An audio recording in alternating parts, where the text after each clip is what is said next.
Meus ossos já não têm a mesma firmeza de antes. E a pele que cobre minhas mãos parece um mapa antigo, cheio de rios secos e vales profundos que contam a história de cada sol que já me queimou e de cada ferramenta que já empunhei. Tenho 80 anos, um tempo que parece um piscar de olhos e uma eternidade, tudo ao mesmo tempo. Da poltrona de balanço na varanda, onde o cheiro de terra molhada da chuva de ontem ainda paira no ar, eu assisto ao mundo.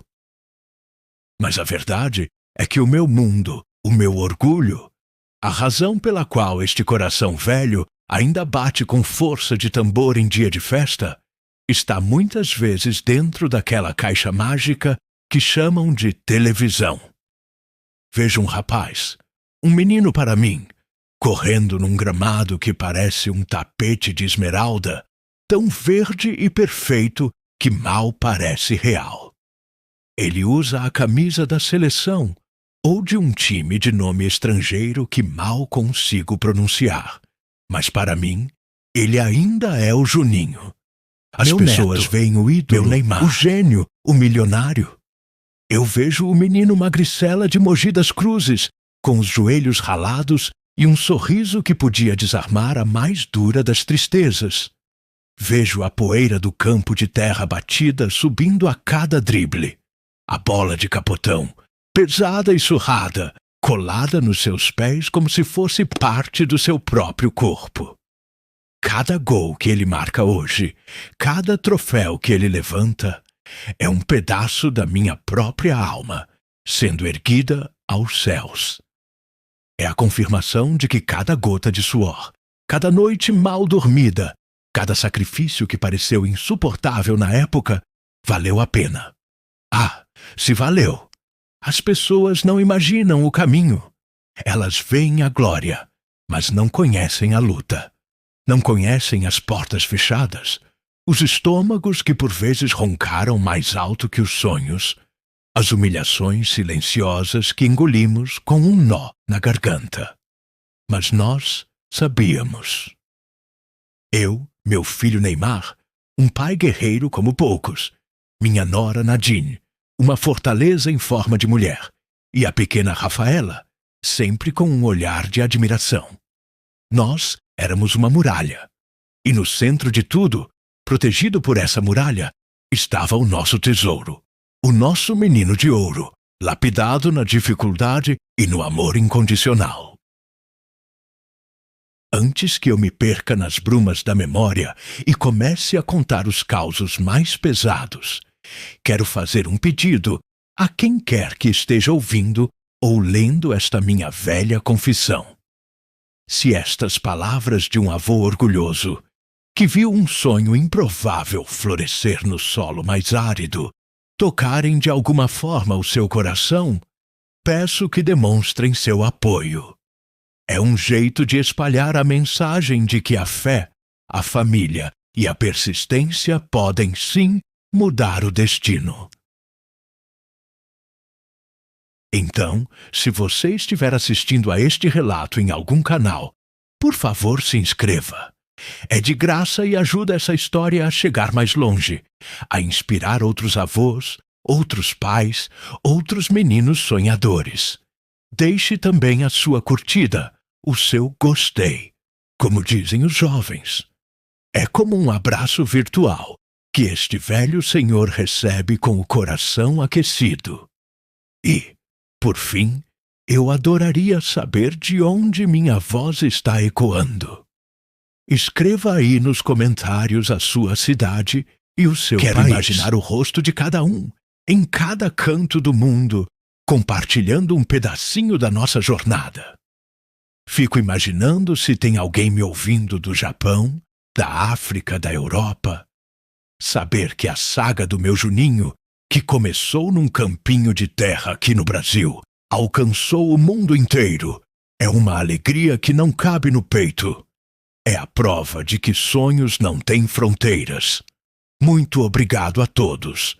Agora, com a sua licença, preciso voltar. Preciso contar como o amor de uma família foi testado da forma mais cruel, numa noite que deveria ser de paz e celebração. Uma noite de Natal que, para mim, foi passada na escuridão de um porão. A vida nunca foi um mar de rosas para nós. Longe disso. Eu venho de uma geração que aprendeu que o pão na mesa era fruto de trabalho duro, de sol a sol, sem descanso, sem feriado. Trabalhei como mecânico, fiz bicos de eletricista, vendi picolé na praia, fiz o que foi preciso para que nunca faltasse o básico.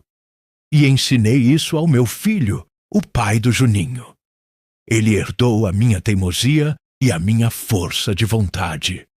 Quando o Juninho nasceu, a vida já era uma batalha diária.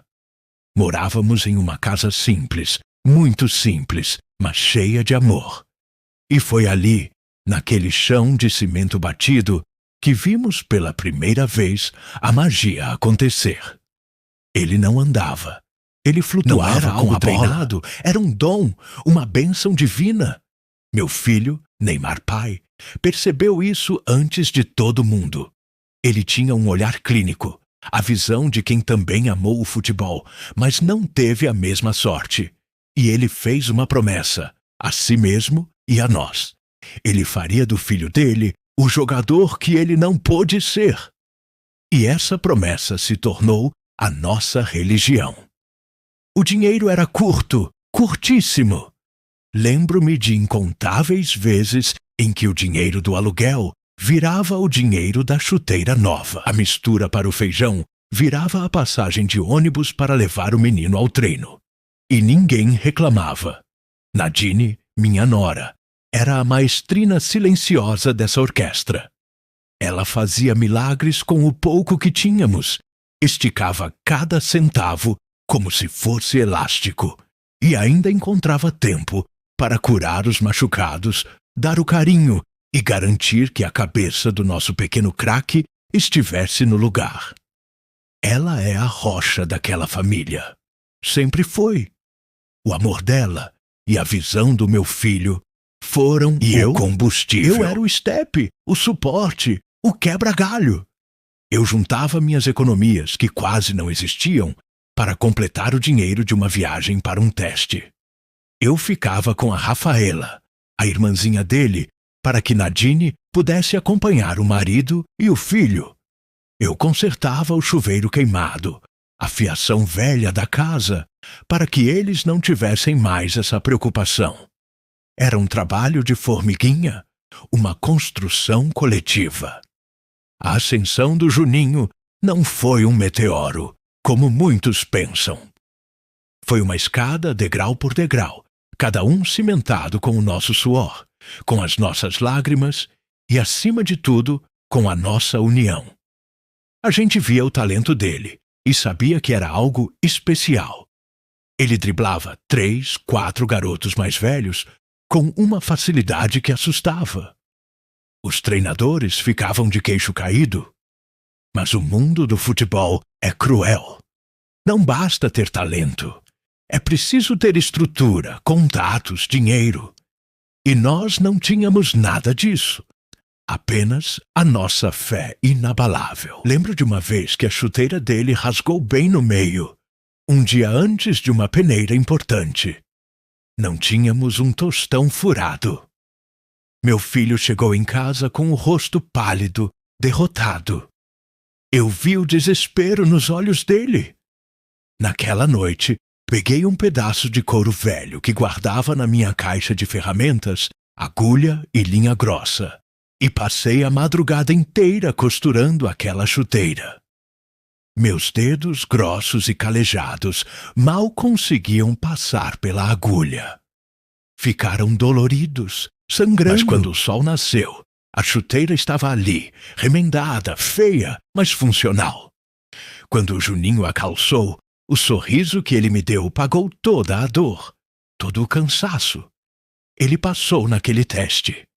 Aquele remendo, para mim, é mais valioso que a bola de ouro, porque ele representa a essência de tudo o que vivemos. A improvisação, a superação, o amor que encontra um jeito, que costura os rasgos da vida para que o sonho possa continuar correndo em campo. E os elogios que ele recebe hoje? A forma como ele trata a família, a base de tudo? Isso não veio do nada. Veio desses dias. Ele nunca se esqueceu. Ele honra o pai, a mãe, a irmã e até este velho avô em cada gesto. A humildade dele vem da memória, da lembrança viva de cada chuteira remendada, de cada prato de comida que foi dividido, de cada abraço que nos fortaleceu quando o mundo parecia dizer não. A escalada foi lenta e cheia de espinhos. Cada categoria de base que o Juninho passava era uma vitória, mas também um novo nível de dificuldade, de pressão, de gente querendo tirar proveito. Meu filho, o Neymar pai, se transformou num leão para proteger a cria. Ele aprendeu a ser empresário na marra, a ler contratos que pareciam escritos em grego, a dizer não para tubarões que apareciam com promessas mirabolantes e sorrisos falsos. Muitas vezes eu o via chegar em casa tarde da noite, com os ombros pesados de preocupação, os olhos vermelhos de cansaço, depois de uma reunião tensa. Ele nunca deixou que essa pressão chegasse no menino. Para o Juninho, a única preocupação tinha que ser a bola. E Nadine? Nadine era a paz em meio à tempestade. Ela transformava nossa casa num refúgio, um oásis onde as maldades do mundo lá fora não entravam. O cheiro do bolo de fubá que ela fazia parece que ainda está impregnado nas paredes da minha memória. Era o cheiro de lar, de segurança. Era o que recarregava as energias de todos nós. E a família cresceu, se uniu ainda mais. Meus outros filhos, os tios do Juninho, ajudavam como podiam. Um emprestava o carro para levar o menino a um jogo importante. Outro dava um dinheiro para ajudar na compra do supermercado. Era uma corrente.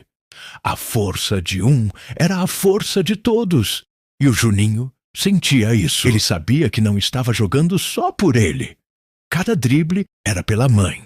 Cada corrida era pelo pai. Cada gol era por todos nós. Essa responsabilidade, que poderia esmagar um menino, nele se transformava em combustível. Ele jogava com uma alegria, uma ousadia, que era a expressão pura da nossa esperança. Ele não tinha medo de errar, de tentar o diferente, porque ele sabia que, na beira do campo e em casa, ele tinha um exército de amor o apoiando incondicionalmente. Lembro-me vividamente de um campeonato de várzea.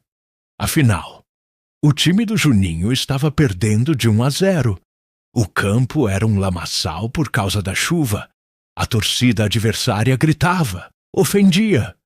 Eu estava na grade, sentindo meu coração na boca.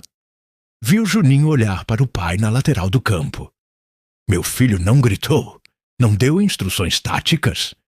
Ele apenas sorriu e fez um sinal de positivo com o polegar. Aquele gesto tão simples parecia dizer: estou aqui, meu filho. Apenas jogue. E foi o que ele fez. Divirta-se. Nos últimos 5 minutos, ele pegou a bola no meio de campo, passou por 1, por 2, por 3, deixou o goleiro no chão e empurrou a bola para o gol vazio. Um gol de placa, um gol de gênio. Na comemoração, ele não correu para a torcida. Ele correu para os braços do pai. E eu, do outro lado do alambrado, chorei como uma criança. Chorei de orgulho, de alívio, de gratidão. Naquele dia, eu tive a certeza de que nada poderia pará-lo.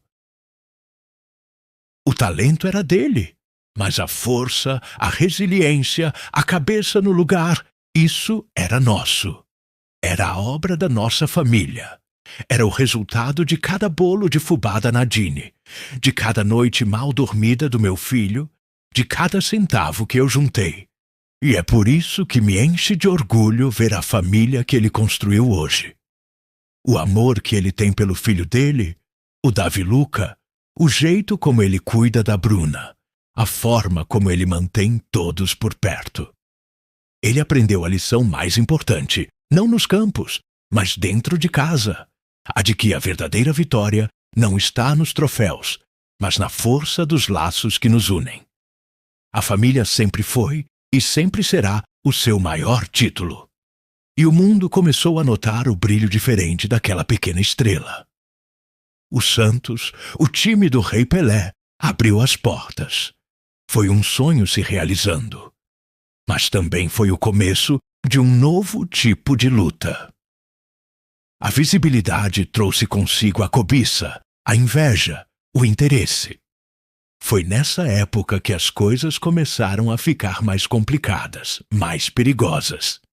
E foi nesse período que um Natal, uma data que deveria ser sagrada, se transformou no capítulo mais sombrio da minha vida. Um evento que me marcou para sempre e que, de certa forma, selou o destino de tudo o que viria depois.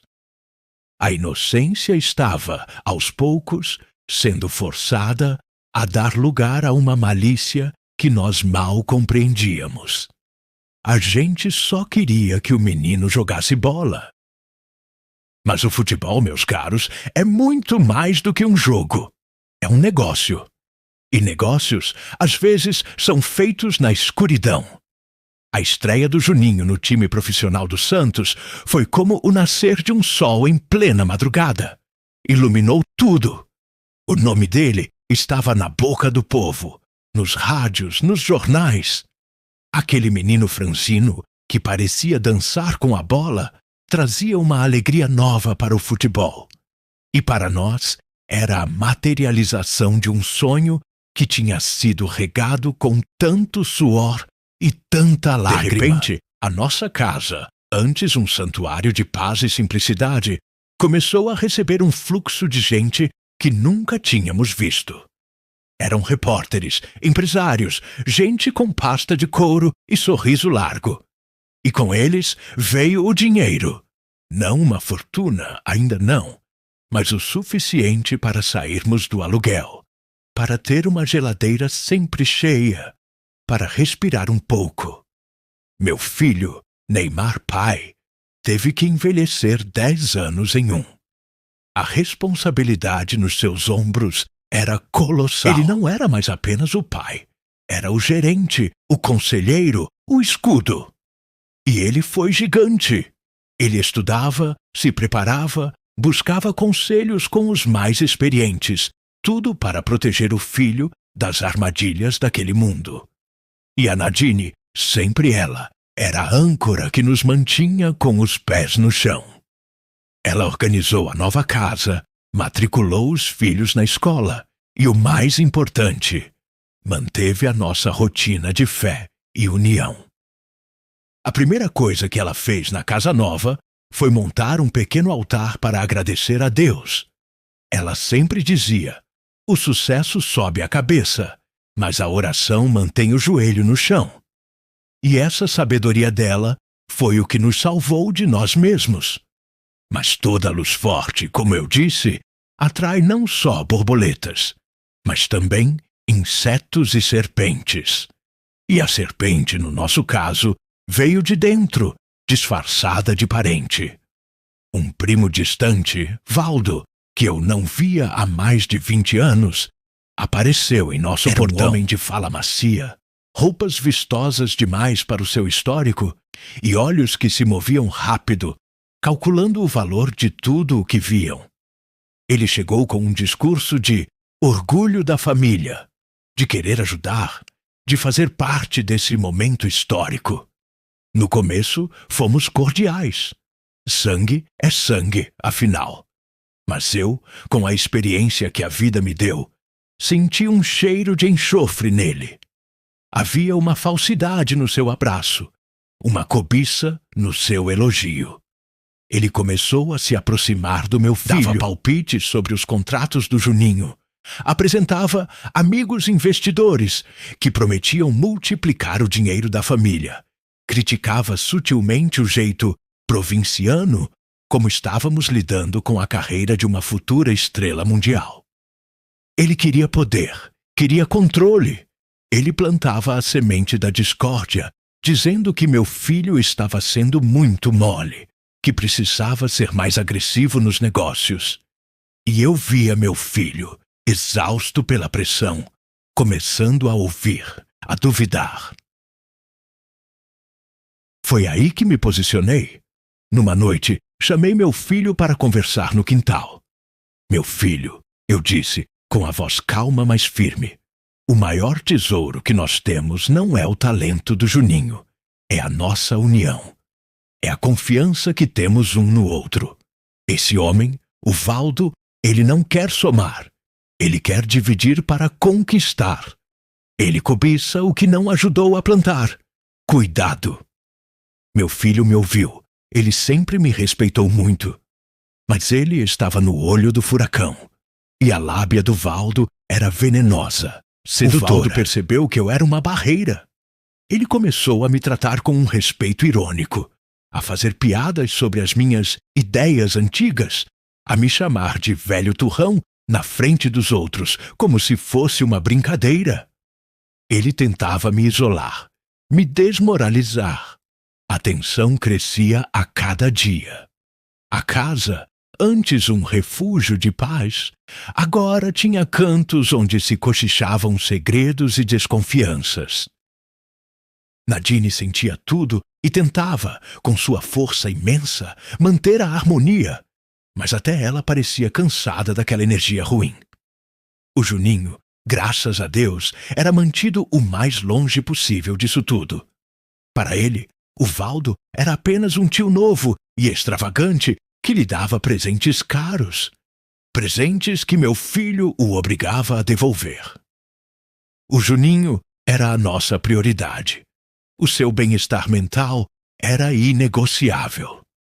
Ele precisava entrar em campo com a cabeça limpa, com a alegria de sempre. E ele continuava a brilhar, cada vez mais forte, alheio à tempestade que se formava ao seu redor.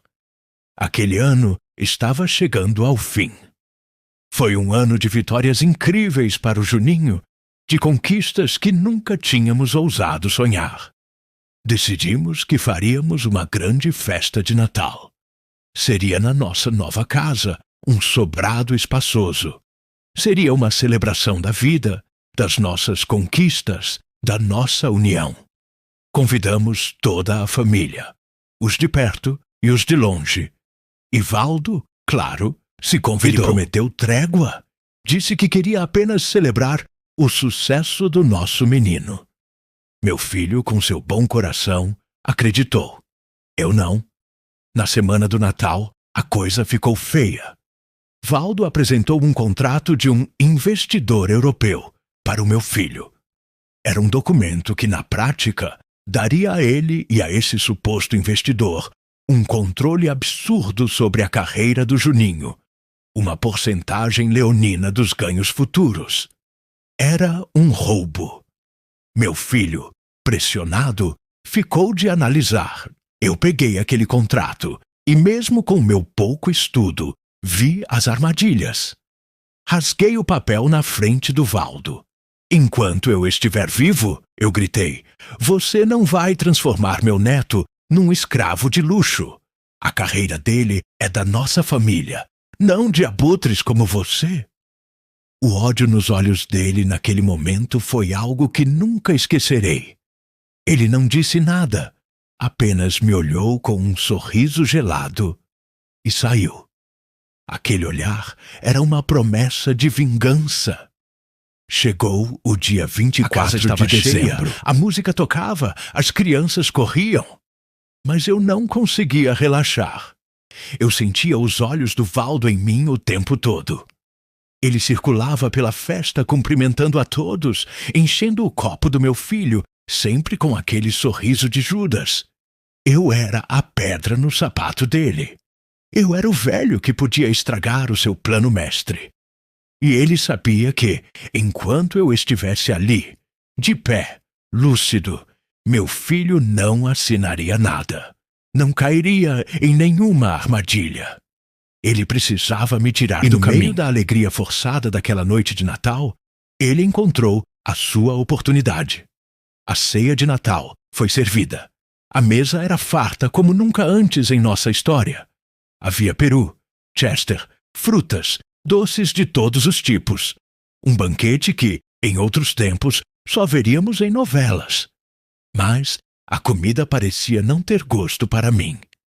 Meus olhos estavam fixos em Valdo, que agia como o anfitrião perfeito, e no meu filho, que sorria para as crianças, mas carregava uma nuvem de tensão na testa. Eu sabia que Valdo estava esperando o momento certo, depois que o vinho e a cerveja tivessem suavizado as defesas, para dar o bote final com aquele contrato amaldiçoado. O relógio se aproximava da meia-noite. As pessoas começaram a trocar presentes. O Juninho, com a pureza de sempre, distribuía abraços e sorrisos, feliz com as coisas mais simples. Foi nesse momento que Valdo se aproximou de mim, com uma expressão de falsa preocupação. Tio, ele disse, baixinho para que só eu ouvisse. O senhor que sempre foi bom com essas coisas. A luz lá do porão não para de piscar, e eu senti um cheiro de fio queimado. Estou com medo de dar um curto-circuito e estragar a festa de todo mundo. O senhor poderia dar uma olhadinha para mim? É que eu não entendo nada disso. O pretexto era perfeito. Ele apelou para a minha antiga utilidade, para o meu passado de faz-tudo. Ele sabia que o velho aqui ainda se orgulhava de ser útil, de resolver problemas. Por um segundo, a desconfiança gritou dentro de mim, mas o medo de um incêndio, com a casa cheia de crianças, falou mais alto. Claro, vamos lá ver isso, eu respondi, já me levantando. Ele me guiou para uma porta discreta perto da cozinha. É logo aqui embaixo, tio. Cuidado com os degraus, ele disse, com uma solicitude que me revirou o estômago. A escada era de madeira, íngreme. A cada degrau que eu descia, o som da festa ficava mais abafado, e o ar mais frio e úmido. Chegamos ao porão. Era um cômodo grande, cheio de móveis velhos cobertos por lençóis, caixas de papelão e o entulho que se acumula com o tempo. Uma única lâmpada fraca, amarelada, pendurada num fio, de fato piscava intermitentemente. Está vendo, tio? Ali no quadro de força. Ele apontou para a parede do fundo. Virei-me de costas para a escada e caminhei em direção ao quadro, tentando enxergar os disjuntores na luz vacilante.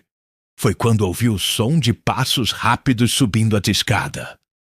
Virei-me a tempo de ver o vulto de Valdo puxando a porta. Num reflexo, gritei, Valdo, o que você está fazendo? A resposta foi o som seco e pesado da porta batendo. E então, o clique metálico de uma tranca sendo girada por fora. A escuridão total veio em seguida, quando ele provavelmente desligou o disjuntor do porão lá de cima. O silêncio foi quebrado, apenas pelo meu próprio grito de raiva e incredulidade. Esbarrei em caixas, tropecei num sofá velho até encontrar a porta.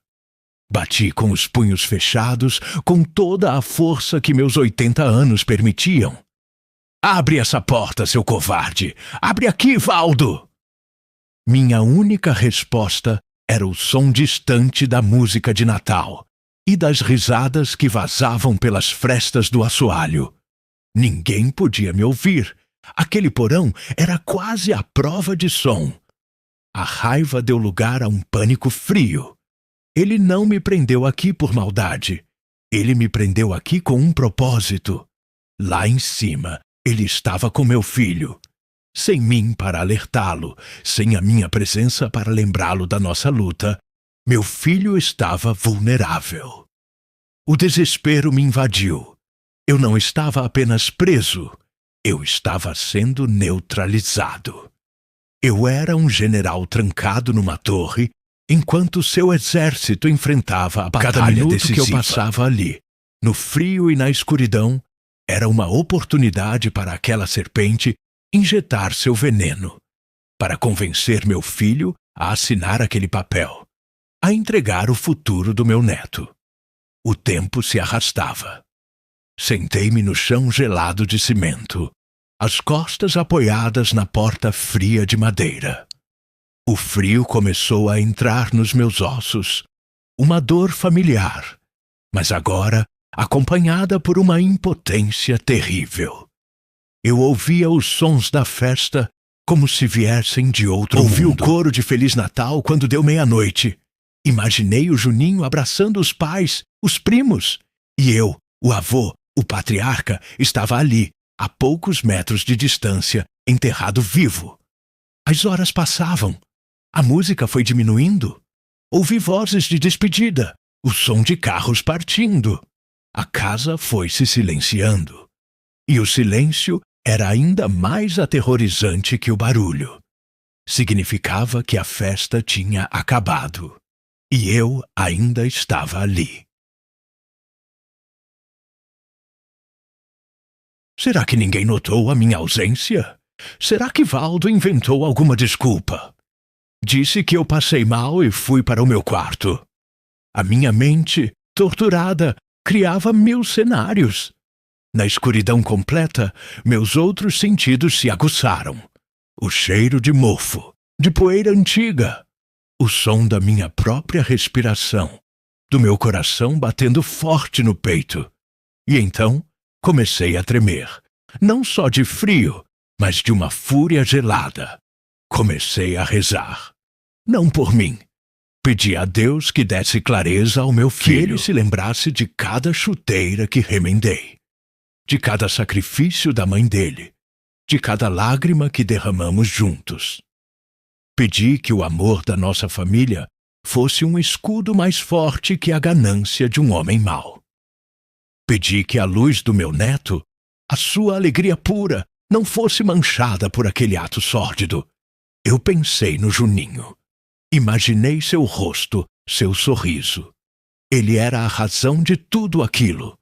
E por ele, eu suportaria qualquer coisa. Aquele porão não era uma prisão. Era o meu não podia socar a porta, mas podia lutar com a única arma que me restava, a minha fé. E ali, no breu e no frio daquela noite de Natal, eu travei a luta mais importante da minha vida. Não sei dizer quantas horas se passaram naquela escuridão fria.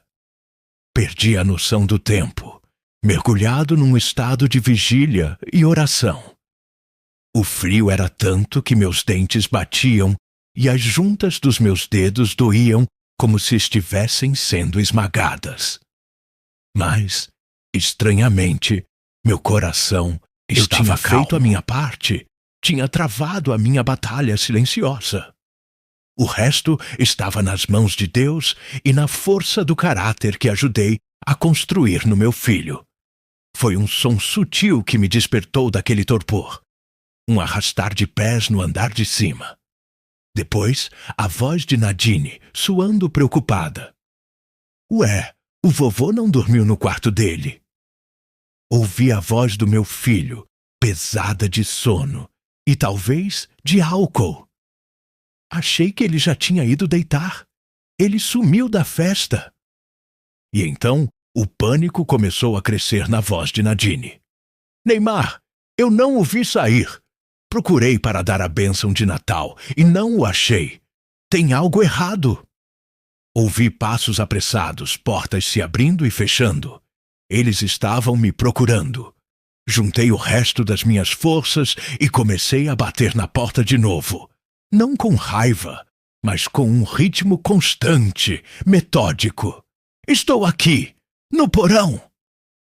Minha voz saiu fraca, rouca.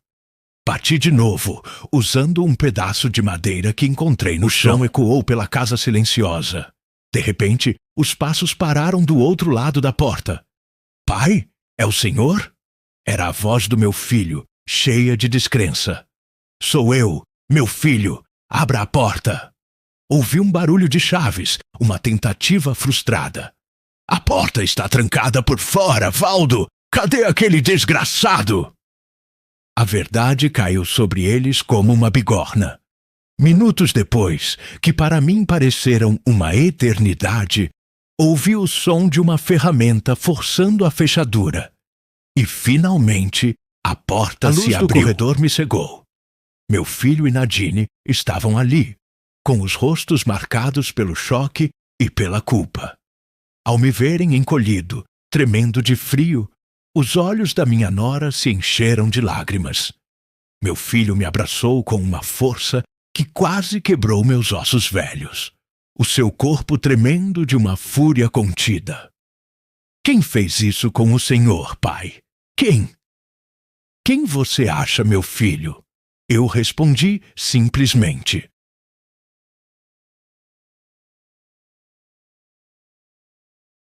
Valdo tinha desaparecido no meio da noite, logo depois que a maioria dos convidados foi embora. Ele não conseguiu o que queria. Meu filho me contou, ali mesmo na escada, que depois que eu sumi, Valdo o pressionou de todas as formas. Mas algo no seu instinto, talvez as minhas palavras ecoando na sua mente, talvez a ausência do seu velho pai como um alarme silencioso, o fez recuar. Ele disse a Valdo que não assinaria nada sem falar comigo primeiro. E com isso, o plano daquela serpente, ele fugiu falhou antes que descobríssemos a sua atrocidade. Nunca mais o vimos. Aquele Natal terminou com a minha família cuidando de mim, me aquecendo com cobertores e com o calor do seu amor e do seu arrependimento por não terem notado antes. Fiz eles prometerem uma coisa.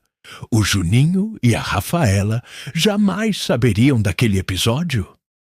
Para eles, o vovô apenas tinha pego no sono num quarto dos fundos.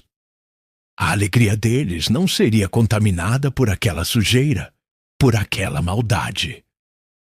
A carreira do meu neto era um sonho puro, e eu morreria para mantê-la assim. Aquela noite, porém, deixou uma marca invisível.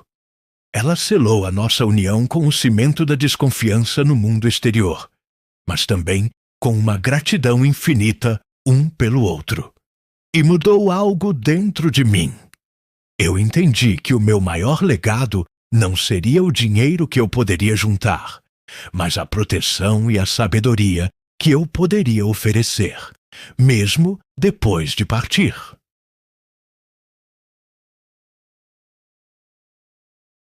E é por isso que hoje, olhando para trás, eu guardo um segredo, uma surpresa que só será revelada quando eu fechar os olhos pela última vez. Muitos podem pensar que no meu testamento eu deixaria para o meu neto uma medalha antiga, uma ferramenta de estimação, uma pequena lembrança. Estão errados. Durante todos esses anos de sucesso dele, uma parte de tudo o que eu ganhei, minha aposentadoria, os presentes generosos que ele sempre me deu, eu não gastei. Eu investi. Criei, em segredo, um fundo. Não é para ele, Neymar Júnior, o milionário. Ele não precisa.